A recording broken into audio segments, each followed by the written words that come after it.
Solid na depensa ni Kay Soto sa loob ng paint kita sa mga play nating ito. Number 1 combi ng Japan B1 B-League muling umarangkada. Kay Soto, record ang nagawa. Sunod-sunod na laro na nakakabilib ang naging performance ni Kay Soto dito sa Japan B1 B-League at dahil nga dito ay tuloy ang pagbabante ng kanyang magandang performance. Kung titignan natin ang pinaka-latest na nagawa ni Kay sa kanyang mga latest na laro ay talagang masasabi natin na lumakas ito, nagkaroon ng consistency at hindi biro. Ang mga stats na kanyang nagawa: 21 points, 12 rebounds laban sa team ng Kawasaki, 23 points, 10 rebounds laban sa team ng Sun and Neo Phoenix at 16 points, 14 rebounds laban sa team ng Toyama. Ito ang latest na tatlong laro ni Kay Soto at kung idadagdag pa natin ang iba pa niyang double-double na stats ay masasabi natin na pwedeng-pwede na itong si Kaiju sa next level at ito ay ang kanyang goal. Record holder nga rin itong si Kay Soto sa Japan B1 B-League Asian import na merong maraming magkakasunod na double-double na nagawa sa liga. Tignan natin ang mga plays ni Kay Soto na kung saan halos hindi ito napigilan at hirap nga rin ang kanyang defender dahil sa laki ni Kaiju. Sa unang play natin, Kay Soto laban sa best import ng PBA, pinanis kaagad ni Kay Soto sa jump ball at kita naman na best import na yan ng PBA pero hirap laban dito kay Kay Soto. Umarangkada nga rin kaagad ang opensa ni Nakai at Kawamura, maagang sinimulan ang combo plays at kita naman natin kapag maganda ang galawan ng dalawang players na ito ay ganito ang nagiging resulta,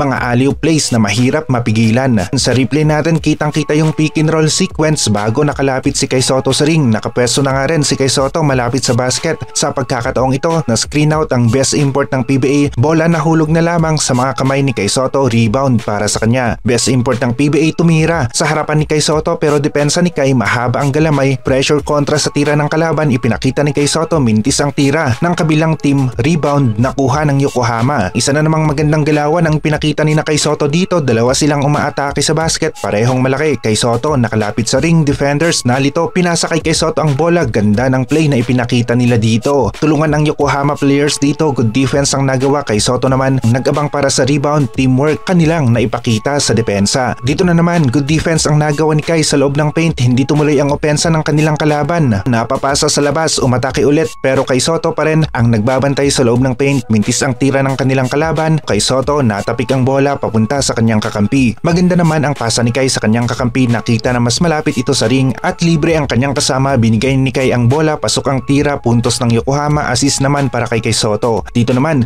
galit na si Kay Soto, solid ang ginawang pagkakabutata laban sa kanilang kalaban, maging ang commentator nasabing maganda ang block ni Kay Soto at iba nga rin talaga ang depensa ng mga malalaking players sa loob ng paint. Tumira ang kanilang kalaban ng isang mid-range pero mintis ito. Kay Soto power rebound ang ipinakita sa play na ito. Sa Yokohama na ngayon ang bola at sila naman ang aatake sa play na ito. Alley shot naman ang nagawa ni Kawamura sa play na ito, pasa sana yon para kay Kaiju pero direksyon ng bola sa ring at pumasok na nga. Na-hustle rebound ang sumunod na ipinakita ni Kay Soto sa play na ito. Pisikalan sila ng best import ng PBA pero Kay Soto natapik ang bola palabas at napunta sa kanyang kakampi. Jared Otoff na naman at Kay Soto ang gumawa dito, parehong big man. Pasahan sila ng bola, ang resulta and 1 para kay Kay Soto. Mas nagiging solid pa nga ang laro ng Yokohama habang tumatagal at kung mas matagal na maglalaro ang mga players ng Yokohama na sila pa rin ang magkakakampi ay hindi malayo na umabot sila sa finals ng Japan B1 B-League. Best import ng PBA at Kay Soto nag-agawan sa pagkuha ng rebound pero Kay Soto ang nanalo, mas matangkad kaya naman nasungkit ang bola kahit na nasa likuran pa ito ng import.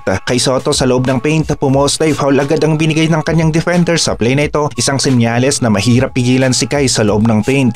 Pumoste na naman si Kay dito at dapat ganito palagi, bigay kaagad ang bola dahil maganda ang forma ng kanyang katawan, mas matangkad at malaki si Kay kaysa sa kanyang defender. Kaya naman and 1 ang nagawa dito, pasok ang tira, may kasama pang foul. Dito nang ibabaw na naman ang height ni Kay Soto, walang kalaban-laban ang depensa, dinakdak ni Kay Soto ang bola, napatunganga na lang ang defender sa laki ni Kaiju. Replay ng play kanina, Quincy Miller nagbabantay kay Kay Soto, isa rin sa PBA import, hirap siya na depensahan si Kay Soto and 1 play pa nga ang nagawa ni Kaiju dito. Kawamura Kay Soto na naman para sa play na ito, top combo ng Japan B1 B-League ay pinakita na naman ang isang play na pang highlights, high level ang galawan, kaya ganito ang kinalabasan. Hindi rin madali na makagawa ng mga ganitong play sa isang laro pero Kay Soto at Kawamura nakukuha ang magandang timing, kaya naman sakto ang pasa at pagkuha ni Kay ng bola sa ere para sa isang alley-oop play. Miller umaatake sa depensa ni Kay, napapasa sa kanyang kakampi, solid ang footwork ni Kaiju dito, pasahan ang Toyama hanggang sa sila ay tumira. Mintis, Kay Soto ang nakakuha ng rebound.